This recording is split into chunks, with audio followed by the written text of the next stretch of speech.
South Shillong MLA Sunbor Shilai inspected the ongoing ₹6 crore road construction from Rilbong to Umshirpi PWD Road.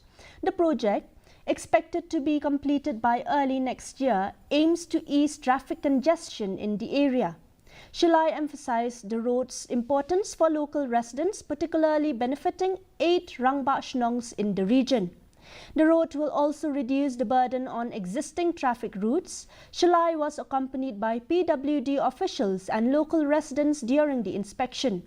The project is seen as a crucial step towards improving infrastructure in the region. Karena kini asli surok ini juga tongsan ba omtang kini dong song suno hangne pormo. Karena kani arab ru yagi dong song suno joga gretar laban kaban jogara laban kaban father porsuno. Namun kung kabalong mentangi hangne apora laban pulun porang kawai ngidon tang asli ke exit but entry kawai na civil hospital ba kawai na pora ino point. Te dakarun ka traffic jam ni sakot.